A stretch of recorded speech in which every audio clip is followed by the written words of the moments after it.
Ok, muy buenas chicos, ¿cómo están? Espero que se encuentren muy bien. Les habla la profesora Gabriela Monge. Nos encontramos a punto de iniciar la tercera clase que llevamos en esta cuarentena, en donde, al igual que las dinámicas anteriores, es un link al que ustedes ingresan, está la clase grabada de mi parte, y después de haber escuchado la clase y haber trabajado junto con el material, van a realizar las actividades que yo les adjunto al final. Acordémonos que antes de iniciar tenemos que sentarnos con el material impreso que tenemos y adicional con el cuaderno. ¿Para qué? Bueno, el material para ir siguiendo lectura, para poder ir haciendo algunas observaciones que yo les voy a indicar, y el cuaderno para que vayan haciendo las anotaciones de aquellas cosas que no les quedan claras y que podamos abordar en algún momento. Entonces, para que vayamos haciendo esas dos actividades. La diferencia de esta clase va a ser en que vamos a trabajar dos civilizaciones. Hay varias maneras de poderlas trabajar, podríamos haberlas trabajado de manera simultánea, contraponiendo las características de una junto con la otra. Sin embargo, para mí, ya que estamos en esta dinámica virtual y no estamos presentes y no puedo trabajar con ustedes de la manera en que tenía pues planificado hacerlo, creo que se puede confundir o ser más fácil de enredarse las características de una y otra. Entonces prefiero hacer una clase específica hablando de Mesopotamia y otra clase específica hablando de Egipto, para que a ustedes les quede más claro. Entonces, las actividades al final van a hablar sobre las dos, por ende tienen que observar las dos clases primero antes de poder hacer las actividades, ya que van en algunos casos pues se habla de ambas, ¿verdad? Como pongan las características de qué diferencias hay entre Mesopotamia o Egipto, etcétera. Entonces es importante tener eso claro. Entonces, bueno, vamos a ubicarnos, vamos a disponernos, a poner atención. Espero que les quede lo más claro posible. Hago humanamente lo que creo que ustedes pueden entender, y igual, y si hay alguna duda o consulta, me la pueden hacer vía WhatsApp, me la pueden escribir también en la parte de abajo donde yo publique esta clase en el grupo cerrado de Facebook, o bien anotarla en su cuaderno, y cuando estemos en el aula, Dios mediante, lo más pronto posible, podamos abordar cada una de esas dudas. Vamos a adentrarnos en un mundo interesantísimo, interesantísimo. Es un mundo súper complejo. Nosotros no vamos a poder abordar Mesopotamia o no vamos a poder abordar Egipto con todas sus características y con todo lo que las civilizaciones como tales conllevan, porque es mucha información. Entonces, básicamente lo que quiero en este momento es que tratemos de entendernos a nosotros mismos a partir del entendimiento general de estas grandes civilizaciones. ¿Qué quiere decir? Que no vamos a estudiar nada ajeno a nosotros, no vamos a estudiar Mesopotamia como algo que estuvo allá en el pasado y nada que ver conmigo, no. Vamos a analizar Mesopotamia, vamos a analizar Egipto, entendiendo o descubriendo en estas civilizaciones lo que somos hoy día. Porque hasta el día de hoy, aunque parezca mentira, y Mesopotamia se desarrolló 4000 años antes de Cristo, hasta el día de hoy tenemos y practicamos cosas que si no se hubiesen desarrollado gracias a estas civilizaciones, posiblemente no las tuviéramos. Así que no es la historia ajena a nosotros, es nuestra historia. Y lo que hemos venido haciendo desde el principio del año hasta ahora es tratar de entendernos a nosotros mismos a partir de los acontecimientos que han ocurrido en el pasado. Desde el principio habíamos hecho un análisis de cómo había surgido el ser humano, ¿verdad? Que aparentemente la ciencia nos dice que existen teorías que explican el origen del ser humano, y que una de ellas, y la que tiene mayor fuerza, es una propuesta por Charles Darwin, en donde menciona que el ser humano evoluciona a partir de un ancestro común con los primates.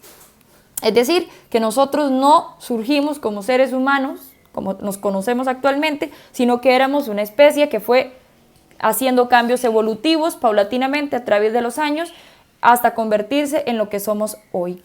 Y bueno, eso dice la ciencia, lo estudiamos, lo entendimos, y también nos dice Charles Darwin que el ser humano no cambia su biología, no cambia sus características físicas de manera de arte de magia, ¿no? Es el entorno, el contacto con su entorno lo que lo obliga a generar cambios. Entonces, a partir de este momento, nos damos cuenta que el ser humano, a través de la historia, sufre cambios. Todo el tiempo estamos cambiando, todo el tiempo estamos evolucionando, todo el tiempo estamos afrontando situaciones nuevas que nos permiten crecer. Entonces, vamos a crecer de 2 puntos, no solamente a nivel físico y biológico, a nivel de cambios de que, bueno, que los dientes, que el cerebro, que nuestro cuerpo, que ya no somos, que caminamos erguidos, que somos bípedos, sino que también vamos a sufrir cambios a niveles sociales, económicos, políticos. Nuestro cerebro va a empezar a desarrollar mayor conocimiento y vamos a adquirir mayor cantidad de destrezas. Es por eso que en el desarrollo de la prehistoria, que nosotros habíamos analizado, recuerdan, la prehistoria, que va desde la edad de piedra hasta la edad de los metales. Bueno, habíamos visto que en el paleolítico, ¿verdad?, donde estaban los cazadores y recolectores, el ser humano empieza a sufrir cambios. En el neolítico aparece la agricultura, que fue la clase anterior que habíamos tenido. La agricultura es como un holocausto para el ser humano, es un cambio radical impresionante. ¿Por qué? Porque dejamos de andar de un lugar a otro en busca de nuestro alimento y nos convertimos en seres sedentarios. Dejamos el nomadismo y nos convertimos en sedentarios. Pero no es tan fácil. Es decir, esto no se da así como que hoy soy nómada, mañana soy sedentario. No, eso fue cambios que se fueron dando de manera paulatina y que se fueron llevando su tiempo. Ahora bien, la agricultura no solamente nos convierte en sedentarios, nos convierte en algo completamente distinto a lo que habíamos sido anteriormente. ¿Por qué? Porque cambia por completo nuestra manera de vivir. El ser humano dice, ya yo no tengo que andar detrás de los productos, yo puedo producirlos y por lo tanto voy a buscar un lugar en donde yo me voy a sentar. Y lo primero que el ser humano va a buscar se llama agua. La tierra ya la tiene, pero la tierra sin agua es infértil, necesita agua. El agua significa vida, así de simple. Así que van a ver ustedes que ahora que vamos a ver Mesopotamia y Egipto, siempre va a haber un común denominador con cada civilización que se llama río. Siempre va a haber un río, porque gracias al agua que corre por ese río se puede desarrollar la vida y las grandes civilizaciones como las conocimos. No solamente el ser humano logra asentarse en un solo lugar buscando el agua, sino que aprende a domesticar las plantas, aprende a domesticar los animales, y eso lo vimos todo en la clase anterior. Recuerdan que habíamos visto que habíamos domesticado el maíz, que se da en América, que se va a dar la domesticación del banano en la zona de Ecuador, que vamos también a domesticar los animales como el perro, la vaca, el caballo, la llama, la gallina, ¿verdad? En diferentes partes del mundo, dependiendo del tipo de animales que se den. Nosotros, por ejemplo, en América no tenemos camellos. ¿Cómo íbamos a aprender a domesticar el camello si ni siquiera lo teníamos? No, el camello lo van a domesticar allá en la región de Irán, más o menos en el 4500 a.C. ¿Por qué? Porque era el tipo de animal que tenían. ¿Qué domesticamos en América? Bueno, de ahí el perro, teníamos perro, entonces empezamos a domesticar perros, domesticamos la llama, la alpaca, ¿verdad? En las regiones andinas, en el sur de América. Entonces vean que dependiendo del tipo de animal que se encuentra en las zonas, así fueron los seres humanos domesticando esos animales. Ahora bien, dentro de las cosas positivas que tenía la domesticación de plantas y animales, el desarrollo de la agricultura y todo esto que habíamos visto, era que el ser humano se quedaba en un solo lugar y ya tiene buena alimentación, buena calidad de vida, todo empieza a mejorar. Si me alimento bien, ya no tengo que andar detrás de los animales corriendo peligros, entonces ahora muero menos, tengo una esperanza de vida muchísimo mayor, entonces empiezo a reproducirme con mayor rapidez, empieza a incrementarse la población humana. Entonces hubieron poblaciones que rápidamente alcanzaron gran cantidad de pobladores. Y entonces ya tenemos mucha mano de obra y ya no ocupamos como que toda esa gente se dedique a la agricultura. Entonces muchas de estas personas se van a dedicar a otro tipo de actividades. Por ejemplo, el desarrollo de la alfarería, el desarrollo de la arquitectura. Muchos se van a dedicar a entender los astros, a descubrir por qué ocurren los eclipses, el cuándo llueve, cuándo no llueve, la creación de calendarios. Van a ver que el ser humano empieza a desarrollarse y a crecer a nivel de conocimiento muchísimo más. Estamos en el límite de la prehistoria y la historia. Estamos en el límite. ¿Se recuerdan la primera línea del tiempo que habíamos hecho a principio de año? Bueno, estamos en el límite. ¿Por qué? Porque va a ser la civilización mesopotámica la que va a desarrollar la escritura, permitiéndonos a nosotros decir que a partir de este momento ya no estamos en la prehistoria, sino que estamos en la historia, específicamente en la edad antigua. ¿Ok? Así que estamos todavía antes de Cristo, todavía Cristo no ha venido al mundo, pero ya estamos en la historia, ya no estamos en la prehistoria como estuvimos las clases anteriores.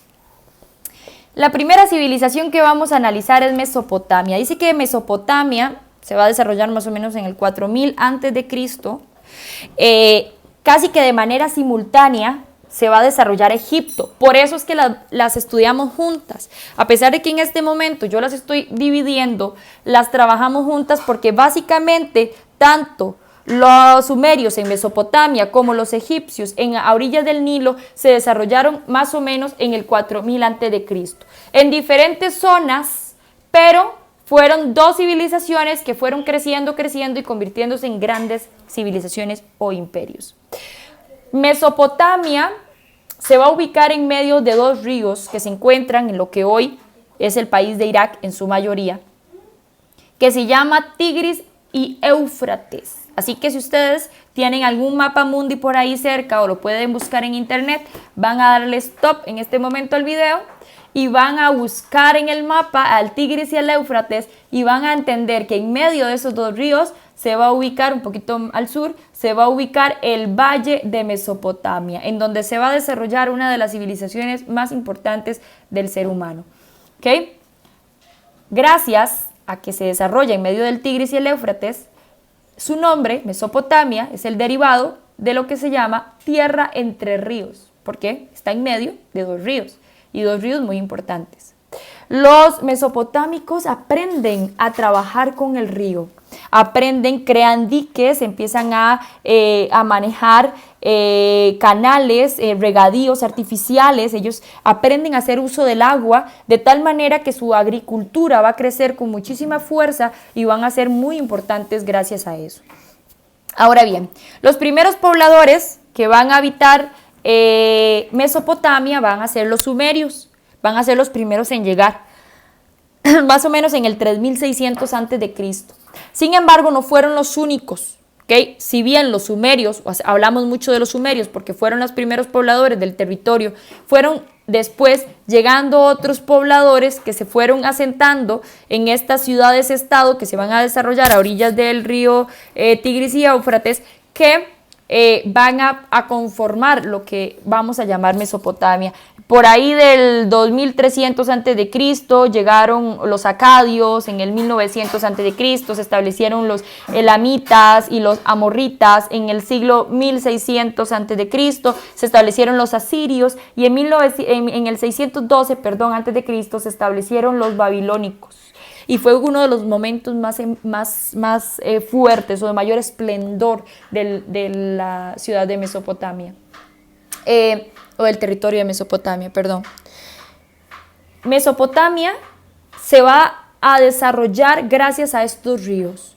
No hubiese sido lo que fue si no hubiese sido por la fertilidad que el agua de estos ríos le van a dar a este valle, ¿verdad? Entonces este valle se va a desbordar, va a cubrir, va a llenar de fertilizantes el suelo, que va a permitir un desarrollo agrícola bastante fuerte. ¿Okay? Se va a dar lo que llamamos la agricultura, el regadío y el pastoreo. Más o menos posterior al 3000 a.C. se asentaron en la región de Mesopotamia un pueblo llamado Sumerios, que fue lo que les mencioné antes, quienes fueron los primeros en llegar al valle del río Tigris y Éufrates. Ya posterior a esa fecha llegaron otras civilizaciones como la que les mencioné. ¿Okay? Se va a desarrollar a nivel agrícola la siembra de productos como lo son los dátiles, el trigo, la cebada, los olivos, las lentejas, las naranjas y las cebollas. Las cebollas sabemos cuáles son, las naranjas también, ¿verdad? Las lentejas, pues yo creo que la mayoría consumimos lentejas como una dieta básica. Lo que sí considero que tal vez no implementamos mucho en nuestra dieta es el tema de los olivos, ¿verdad? Que lo consumimos como en aceites, en aceite de oliva, o mucha gente los pone en sus cócteles de licores, etcétera. Tienen un sabor. Bueno, la pizza, las rueditas estas negras que a veces vemos en nuestra pizza es oliva. Y los dátiles que aparecen en la primera imagen que les agregué acá en la presentación, estos dátiles son como un tipo de pasa, hagamos de cuenta que es como un tipo de pasa, es dulce, se vende como una conserva, como algo, no confite, porque no es un confite, pero sí como una conserva.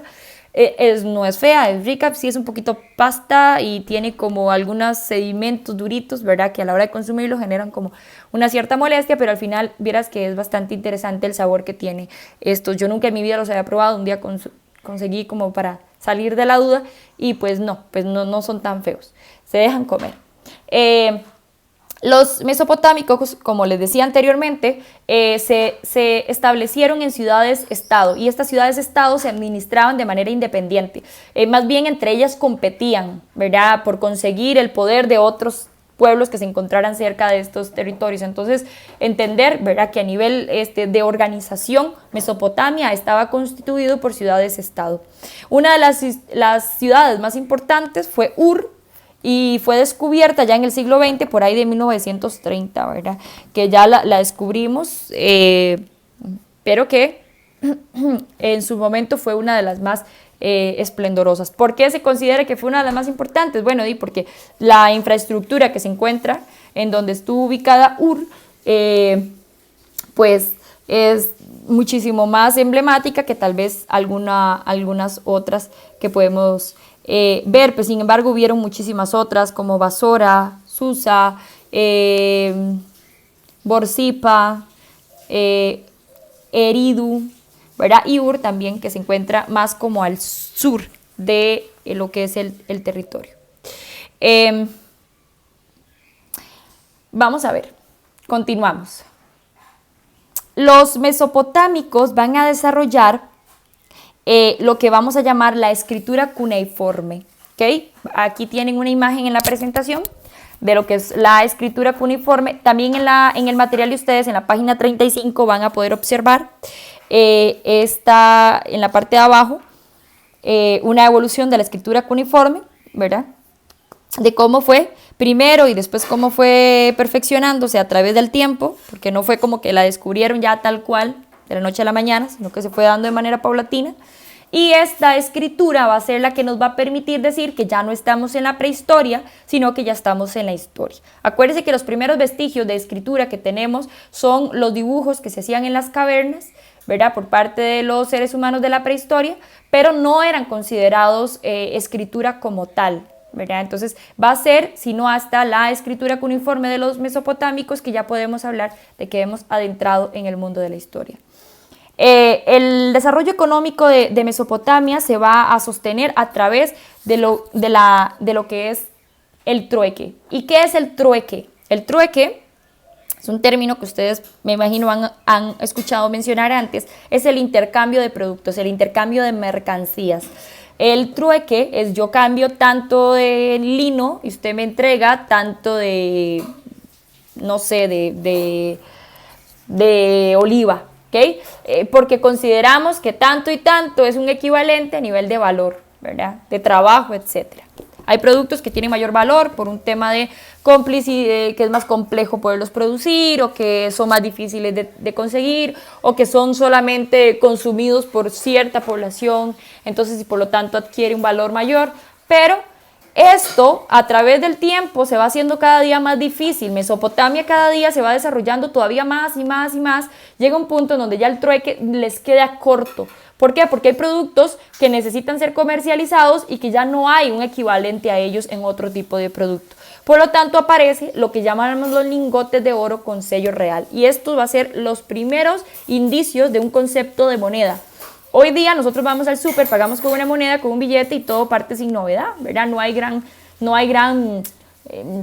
a ver, usted no se pone a analizar la moneda, quién inventó, por qué, ¿verdad? Simplemente lo pagamos y sabemos que 100 colones vale 100 colones y que 100 colones más o menos nos alcanza para comprar tal cosa, ¿verdad? No vamos a ir a comprar una casa con 100 colones, no tiene lógica. O sea, hay una lógica de valores a nivel monetario que ellos ya empiezan a analizar desde este momento y aparece esto. Ahora bien, aquí como por un modo de comercial, ¿por qué oro? ¿Por qué no cobre? ¿Por qué no hierro? ¿Por qué no bronce? ¿Por qué oro? ¿Verdad? Entonces, esta pregunta, no sé si ustedes se la han hecho, sería bueno que pongamos stop aquí un toquecito, le echemos mente a eso, ¿verdad? Desde nuestra lógica, ¿por qué el oro? Bueno, yo esa pregunta me la hice muchas veces hasta que me puse como a investigar un poquillo ahí y aparentemente se hace uso del oro porque es el oro, dentro de los elementos de la tabla periódica, el que cumple con las características principales para poder ser utilizado como un tipo de moneda. Es decir, llega a tener una consistencia dura, es brillante, llamativo, es difícil de extraer, por lo tanto su dificultad de extracción tiene o le da un valor. No se encuentra en cualquier parte, no puede ser accesible a cualquier persona, pero aparte de todos estos elementos lógicos del entorno, podemos hablar también de que aparentemente es uno de los elementos o de los metales que tienen una resistencia a través del tiempo mayor. Es decir, el hierro tiene una consistencia parecida, si se lija bastante tiene bastante brillo. El problema es que el hierro, si usted lo expone al agua o demás, se oxida, cosa que no pasa con el oro. Entonces aparentemente por eso es que el oro ha sido utilizado a través del tiempo como un producto o un elemento bastante interesante y bastante valioso. Ahora bien, ya los mesopotámicos sabían esto.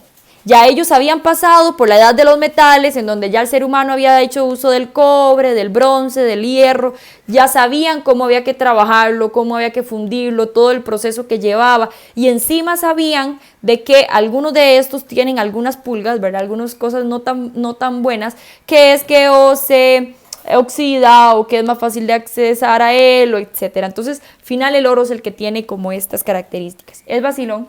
Es interesante, pero nos permite darnos cuenta que los mesopotámicos ya sabían tamaño poco, ¿verdad? Eran bastantes conocedores de su entorno y por lo tanto les había permitido deducir que el oro era un elemento que hasta el día de hoy sigue siendo un producto con muchísimo valor. Ahora bien, se desarrolló la escritura de las matemáticas, se va a desarrollar la rueda, la arquitectura, la astronomía, en general. Se va a desarrollar el dinero, como les decía, el riego artificial, las leyes, esto es importantísimo, las leyes que se van a desarrollar en Mesopotamia. Entonces vamos a ver cómo esta civilización va a tener un montón de cosas, grandes avances que vamos a mantener hasta nuestros días. A nivel de religión y cultura, los mesopotámicos eran politeístas. ¿Y qué significa ser politeísta? Tener varios dioses o creer en varios dioses. ¿Okay? Nosotros somos monoteístas. ¿Qué quiere decir? Que solo tenemos un Dios. Dios. Jesús, el Hijo de Dios. María, la mamá del Hijo de Dios. Pero no hay otro Dios. Solamente hay uno, supremo y Dios de todo. Para los mesopotámicos no existían varios dioses. Y aquí ustedes perfectamente pueden darle stop a la clase, ir a YouTube e investigar sobre los dioses de Mesopotamia. No vamos a hacer o abordar eso porque si no se nos extiende muchísimo la clase y tampoco es como tan relevante en este momento, pero si quieren investigar un poquito más, podrían perfectamente ir a conocer un poquito sobre los tipos de dioses que tenían la civilización mesopotámica. Estas personas creían que todo lo que ellos hacían o se desarrollaba tenía una vinculación directa con los dioses. ¿Qué quiere decir? Que gran parte de sus construcciones era en alusión a ellos, se construía para ellos. A estas construcciones de ladrillo que se hacían para los dioses les vamos a llamar los sigurats. ¿Okay? Entonces, estos sigurats van a ser templos o van a ser edificaciones de ladrillo construidas para alguno de sus dioses. van a ser los primeros astrónomos y astrólogos. De hecho, algunas de estas construcciones, algunos de estos zigurats, sirvieron en algún momento como lugares a los que se podía ir a hacer observaciones astronómicas, ¿verdad? Podían ellos ir ahí a observar las estrellas o a ver los movimientos de la luna y demás, para tener mayor conocimiento de eso, porque eran grandes edificaciones. Tuvieron grandes escrituras, como la escritura sobre la creación del mundo, y también la epopeya de Gilgamesh. Esta epopeya es como una obra literaria, está compuesta de poemas, súper interesante. También, si quieren investigar, pueden perfectamente detenerse acá e ir a averiguar qué era la epopeya de Gilgamesh, ¿verdad? Y conocer un poquito más, adentrarnos un poquito más. Pero sí, era como un tipo de poesía, o hay varios poemas que se escriben y que tienen que ver o tienen relación con las vivencias de una persona en específico, pero que claramente tiene una gran simbología porque va a ser de las primeras que se va a tener registro que se desarrollan en la civilización humana. Ahora, pueblos, hubieron varios pueblos que invadieron el territorio, como les mencionaba anteriormente, no solamente los sumerios fueron los que se ubicaron ahí, sino que también hubieron otros tipos de poblaciones que llegaron y va a haber algo muy interesante que van a desarrollar ellos, que se va a llamar el Código Hammurabi o leyes escritas, ¿ok? Este Código Hammurabi es un conjunto de leyes que explican de qué manera se castiga a las personas dependiendo de sus actos, ¿ok? De hecho, no sé si ustedes han escuchado siempre un lema muy interesante y muy reconocido que se llama ojo por ojo y diente por diente. Bueno, ese ojo por ojo y diente por diente pertenece al Código Hammurabi, ¿ok? Ahora bien, se castiga dependiendo de su rango o de la función que tuviera y a quienes, o dependiendo de la acción que hayan cometido.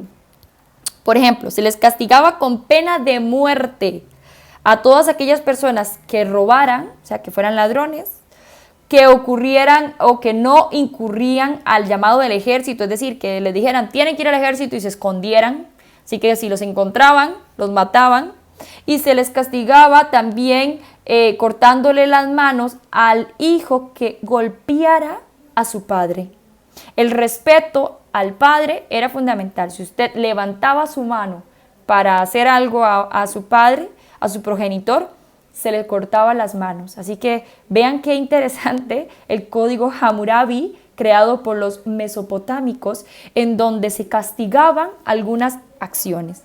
Ahora bien, muchachos, hay elementos interesantísimos que tienen los mesopotámicos que mantenemos hasta nuestros días. Y en la página 36, ustedes lo van a encontrar, hay como un lapicito que dice Mesopotamia y van a encontrar a cada uno de esos lados características o legados que nos dejaron los mesopotámicos y que hasta estos días nosotros seguimos utilizando. Por ejemplo, predijeron los eclipses del sol y la luna. Hoy día nosotros corremos, ay, que salen las noticias, que mañana va a haber un eclipse y todo el mundo corre a ver el eclipse. Pero imagínense, para nosotros es muy simple porque simplemente ponemos las noticias y nos dicen, los mesopotámicos van a ser los primeros en predecir acontecimientos naturales de este tipo. Van a desarrollar la astronomía, dividieron la circunferencia en 360 grados, que hasta el día de hoy sigue teniendo esa misma división. Utilizaron el sistema de pesas y medidas, el sistema sexagesimal. Que se llama sistema sexagesimal,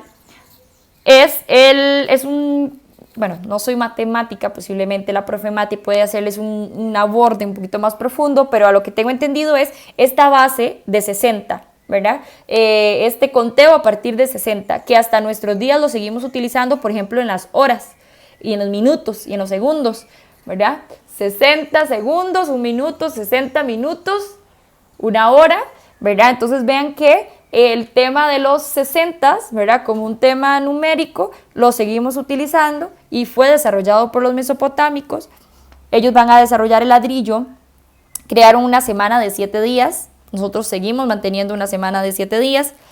Van a crear la rueda y el arado. El arado es lo que se utiliza para poder preparar la tierra para el tema de la agricultura.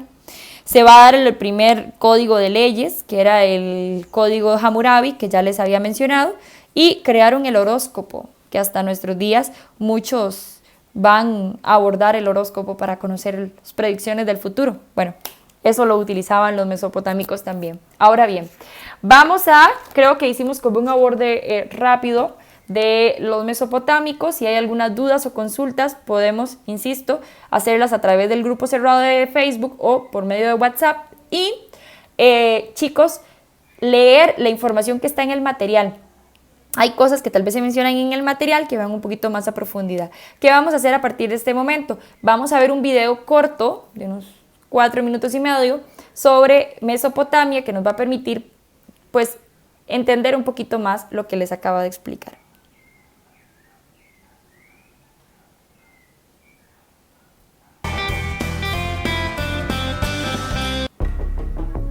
Hola amigos, bienvenidos a un nuevo vídeo de Happy Learning.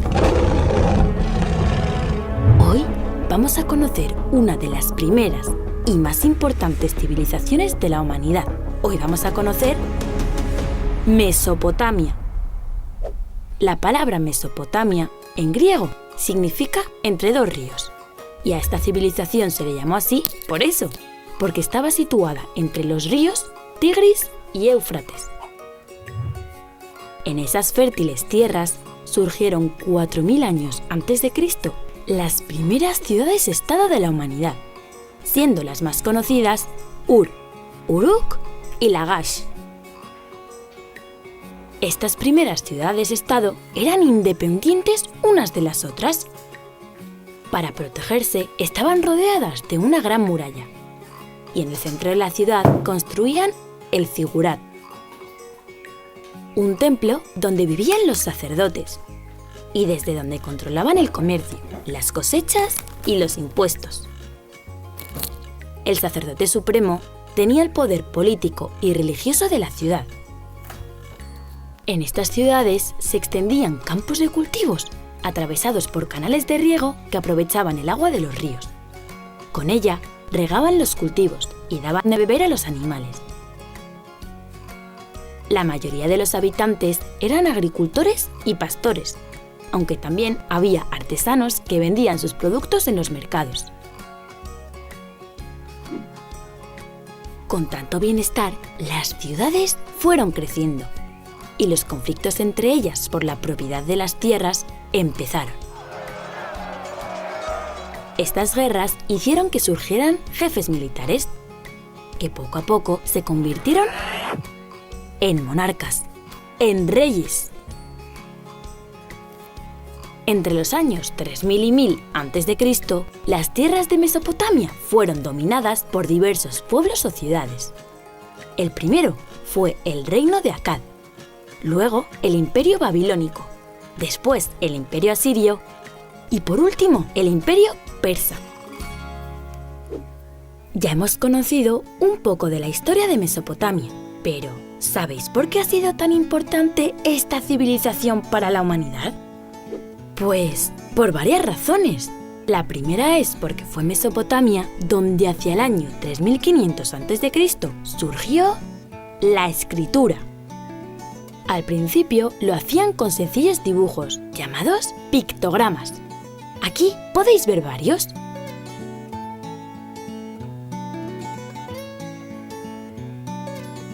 Con el paso del tiempo, esos dibujos se fueron simplificando y se fueron convirtiendo en signos, que es lo que conocemos como escritura cuneiforme.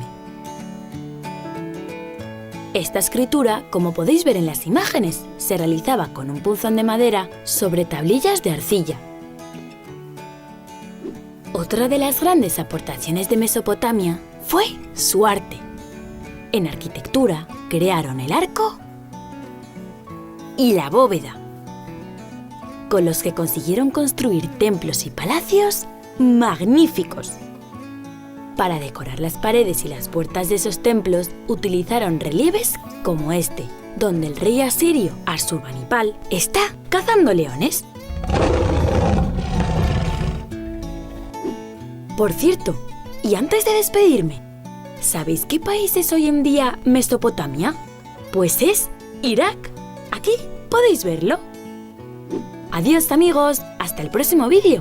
Ah, y no olvidéis suscribiros a Happy Learning TV.